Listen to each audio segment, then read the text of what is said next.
Il est désormais celui qui aura la charge de présider aux destinées de la plateforme des organisations de la jeunesse associée d'Abobo-Poja. Choisi par ses pairs, Thierry Bouty a été investi à la tête de cette organisation qui œuvre pour l'épanouissement des jeunes de la commune d'Abobo. Conscient de la tâche qui l'attend, le président nouvellement investi s'engage à travailler pour l'insertion des jeunes, mais surtout pour l'encadrement des jeunes en vue de leur épanouissement dans la commune. Nous allons commencer par le rassemblement de tous ces enfants de la commune d'Abobo, parce qu'il nous est à cœur de prouver aux yeux de la Côte d'Ivoire que nous ne sommes pas un ramassier de personnes sans conviction. Nous voulons aussi apporter un plus pour le développement de notre pays, mais nous allons axer notre mandat sur l'union, sur le rassemblement vrai, sur la réconciliation et la vérité. Il est important pour nous d'aller croiser nos camarades dans tous les quartiers, dans tous les villages de la commune d'Abobo, et pratiquer ce qu'on appelle le vivre ensemble sincère, parce que cela pourra contribuer aussi au développement de notre cher pays, la Côte d'Ivoire. Pour la réussite de sa mission, le président de la Poja peut compter sur le soutien d'Ibrahim Mohamed Sissé, parrain de la cérémonie d'investiture. Soutenir la jeunesse aussi, ça fait partie aussi de notre rôle. Nous qui sommes un peu les plus âgés et quelques cadres, notre mission c'était d'associer notre image à ça, afin de les soutenir, de les encourager. Et ils puissent aussi faire de beaux parcours.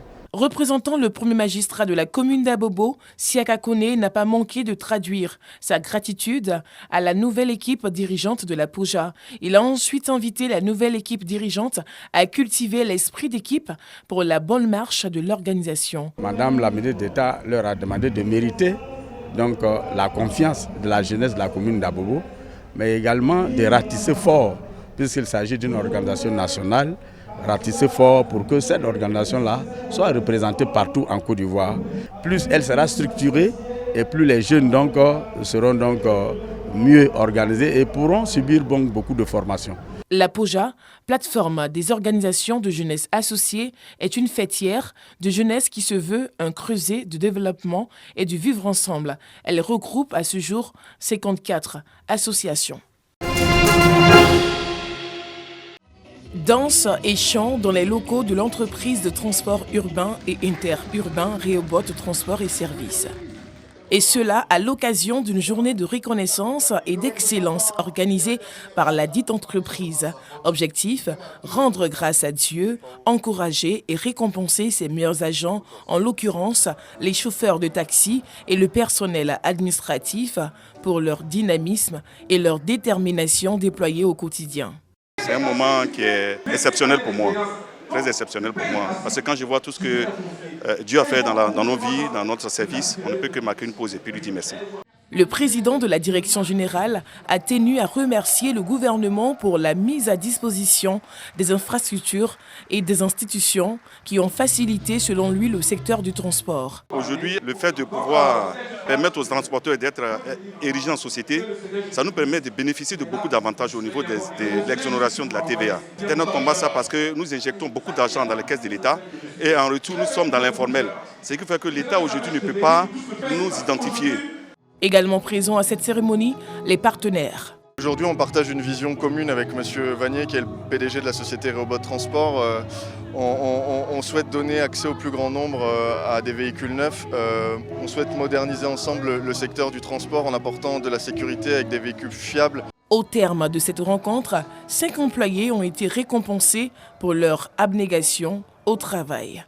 On me proclame le meilleur chauffeur. Vraiment, là, je suis resté sans parole. C'est l'équipe qui gagne, c'est l'ensemble, on réussit toujours. Je dis merci beaucoup à monsieur le directeur et vive la société. Je suis heureux. On dit toujours que c'est le travail qui paye. Je ne savais même pas qu'il y avait les prix. Ça va me donner beaucoup plus de force, beaucoup plus d'envie de travailler et travailler en intelligence, avec beaucoup plus de manières, de façon à ne pas casser la voiture. Créés depuis 25 ans, les groupes Rehoboth Transport et Services et Fanga Security comptent plus de 500 employés dans différents secteurs de transport. Palais des sports de Trècheville. Comme les années précédentes, guides religieux, moukadam, prédicateurs et fidèles du groupe de réflexion islamique, spirituelle et ésotérique Grise ont répondu nombreux à l'appel de leur guide spirituel Cheikh Malick Konaté. C'était à l'occasion de la 14e édition du Giga Maoulida. La dimension spirituelle du prophète Mohammed, paix et salut de Dieu sur lui, est la thématique développée cette année. Quand on parle de la spiritualité, il y a aussi 2 dimensions de la spiritualité. L'autre dimension, on ne va pas s'attirer sur ça. Mais la dimension la plus simple, dit au cas, tout ce que le messager dit, il le fait. Son comportement était le Coran. Comme on le dit chaque fois, lorsque son comportement est le Coran, donc c'est quelqu'un déjà qui avait des privilèges. Cette édition a bénéficié du soutien des guides religieux nationaux et internationaux, mais surtout de la présence du président du Conseil supérieur des imams des mosquées des affaires islamiques en Côte d'Ivoire. Cheikh Aïma Ousmane Diakité, profitant de l'occasion, a fait des bénédictions pour les jeunes avant de les inviter à plus de responsabilités dans leur comportement. Aujourd'hui, il y a des tentations.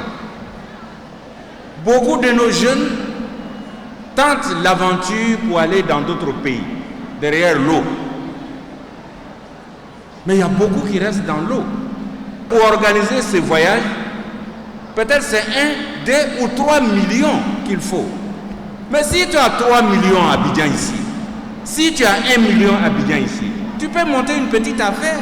Parrain de la cérémonie, le ministre de l'Emploi et de la Protection sociale, Adama Kamara, a invité l'ensemble des guides religieux et prédicateurs à plus de prières pour la préservation de la paix et de la cohésion.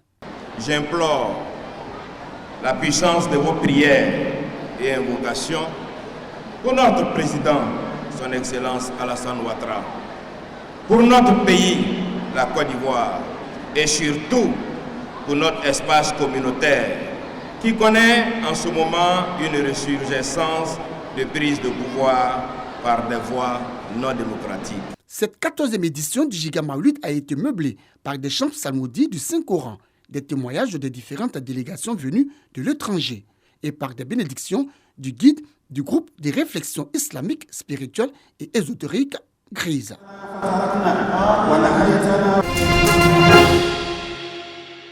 Ils étaient nombreux, les golfeurs professionnels et amateurs, à prendre le départ du parcours 18 trous d'Assini Golf Club, une compétition dédiée aux retrouvailles entre golfeurs venus d'Abidjan et de l'intérieur du pays.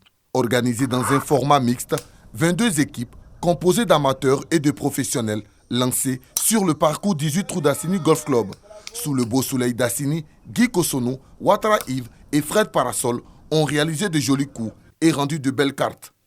Donner ses lettres de noblesse au golf, tel est l'objectif des professeurs de golf en collaboration avec la Fédération ivoirienne de golf. Rassembler tout le monde, vivre comme on vivait avant, se parler, aller jouer dans tous les golfs, discuter avec tout le monde, ça c'est ce que nous voulons. Au terme d'une journée très compétitive, les vainqueurs sont connus à l'image du trio Guy Carlos Kosono, Michel Conan et Narcisse Aoui, premier en brut avec un score de 135 en stroke play. La team Alain Danho est vainqueur en net avec un score de 38. Sandrine Ruiz et son équipe terminent deuxième. Plusieurs autres prix ont été distribués, clôturant ainsi cette première sortie de l'année dédiée à la cohésion et à la réconciliation entre golfeurs. Rendez-vous est pris à Yamoussoukro pour la prochaine étape avant la finale prévue à Boaké.